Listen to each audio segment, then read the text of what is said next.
Hello everybody! Welcome to Let's Look at Bumbledore.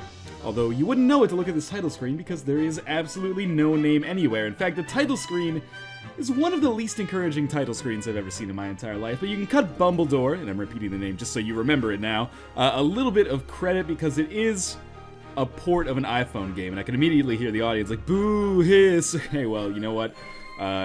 Not to spoil this review or this first impressions video, but fair enough. So this is Bumbledore. Just came out on Steam. It is a... what genre would you classify this as? Almost strategy? Like a pseudo-strategy? A strategy light. It's a casual, Angry Birds style strategy game, and you will get pretty much all you need to know about it very quickly. So we play as a B-type wizard character, which, you know, if I had a nickel for every time I said that sentence, I'd be a rich man. We'll start here on the first level just so you can get the gist of how things go. So, you know, we start with this opening cutscene. This is the only cutscene that I've seen so far, and I use cutscene, of course, very loosely. Essentially, we got this little flying helper here. He's gonna run back here and tell our bee wizard friend that it's time to get ready to defend the castle from all these other insects who are apparently not too happy with us. So we pick up this magical staff. Worth noting that this, like, even though these are still frames, they look very kind of blown out, at least in the resolution I'm running them at, which I find a little unusual.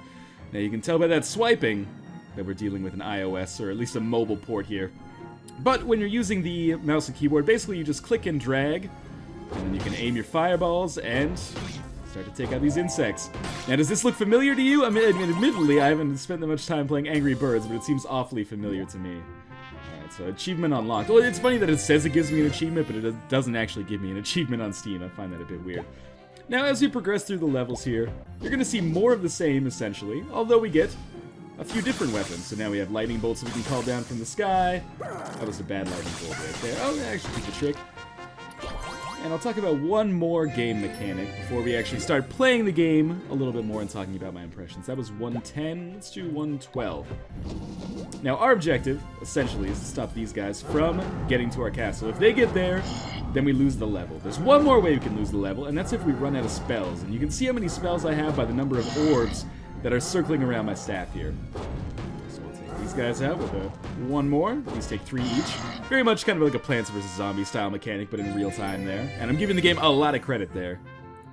And let's go to level 13, the last one, just so you can see, like, once we get everything all in a row, how the game actually will look. So it gets a little bit more hectic, but very much easy to understand, let's put it that way. I've only failed levels twice, and that was basically just from, like, I don't really feel like trying this time. That sounds like a horrible excuse, like, I could beat this level if I wanted to, I just wasn't trying, but actually I just wasn't. So, I'm pretty sure you get the gist of it by now. Let's talk a little bit about the meta game, or around the game itself. So we got options here. I haven't actually checked those out. You can see not a wide selection of options for audio or video. I'm not sure what this treasure down here is. Alright, so apparently we can turn on things that would make the game even easier. Trust me when I say that isn't necessary right now. I guess those are our achievements. And launch level editor. So it does have a level editor, which I am absolutely, completely uninterested in. Now, there are 3 worlds here. What is the first one called? Honeyhold Keep, Wintress Citadel, and Pollinor Palace. So far, it seems like there's different enemy types in each one, although I've only really played Honeyhold Keep. I played a little bit of Wintress Citadel. Now, it looks like, wow, 96 levels? That's crazy. This game must have a ton of replay value, but when you pop it open, it actually only has 13 levels. It's 96 honeycombs. So you need to get, like, all of the honeycombs here, then some of the bonuses will give you honeycombs as well, and then you can get to 96. So it's not like there's, like, close to 300 levels in this. Looks like there's only 36 levels in this, which, plus the bonuses, but that's kind of disappointing considering the lack of depth that it has. You would expect it, you know, if it's shallow, to at least be long, if that makes any sense. So let's just go to where I'm actually at in the game right now. You can see that things get a little bit more difficult, but still not that insane, at least so far. Like, considering I'm almost halfway through the game and I put in a total of maybe 15 minutes so far, I may actually lose this level. That would be ironic, wouldn't it? Well, maybe not ironic, but oh god! They made it. Wow, I'm kind of disappointed with myself. Let's play that again. Now here we have different kind of spells that we can cast. We also have a meteor, in addition to our normal, whatever you would call it, fireball of some sort. Meteor's a nice touch, and it makes things very easy on us. Oh god, the same problem. That was easy enough. One more meteor to cast down. That'll be enough to take them out. As you can see, this game is not so much based in trial and error. It's usually very, very easy to do what you need to do. Let's move on to the next level so you can see that I'm not joking with you. This game is very much more of the same all the time. We do have other spells that we can use. Like, oh, for example, there you saw me. Oh god, I may actually lose this one again. Turn it around! Oh, that's disappointing. I promise you this is much easier when you're not also giving commentary over the top. There's also a blade of grass we can pull out from the ground. This will actually stop people in place. Lightning bolts we can call down from the sky, although you did see those earlier. Usually it does not take me 2 tries to beat each level. So we'll get the grass to come out, which will allow us to take these guys out more easily. That was a total waste of a fireball on my part there. But I think we are going to succeed without any problems. Now, to the game's credit, I will admit that it does seem pretty difficult to get the full 3 honeycombs on each level. Like, I've only managed to do it once, and you saw that with the first level at the very beginning of this video. So it's not like it's easy to 100% the game, but just getting through the levels seems insanely easy. I can't call lightning bolts down from the sky, so on every level you have different combinations of spells that you're allowed to use. I think you can probably gather this from the way I'm speaking so far, but I don't particularly think Bumbledore is a very good game.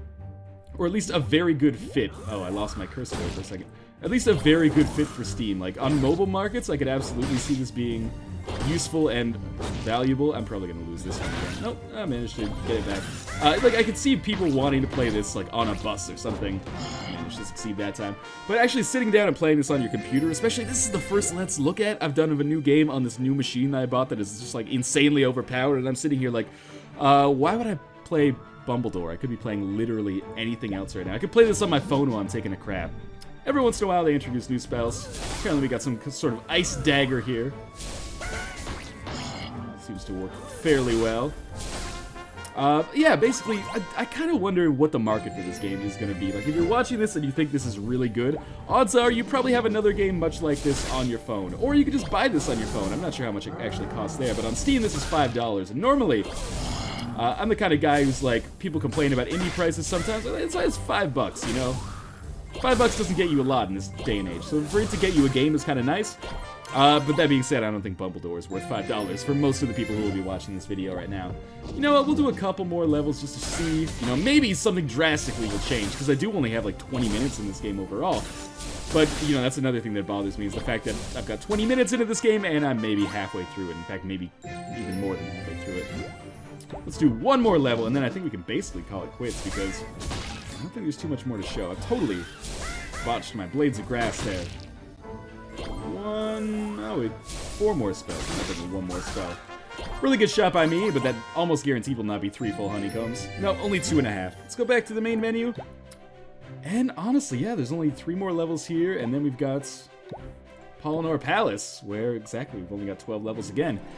Well, again, this has been Bumbledore, now available on Steam for $5. Probably, well, I'm not going to say probably, definitely not a game that I would recommend, probably for 9 out of 10 people watching this right now.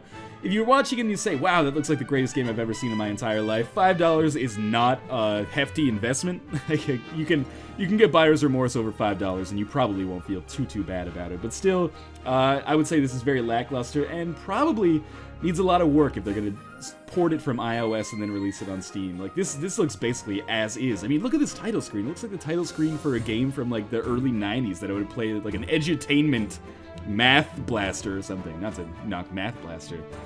But anyway, this isn't a video about Math Blaster. It's about Bumbledore. And Bumbledore, in my opinion, is not very good. So I would recommend most people to stay away, even as an impulse purchase. As always, thank you guys for watching, and I will see you next time.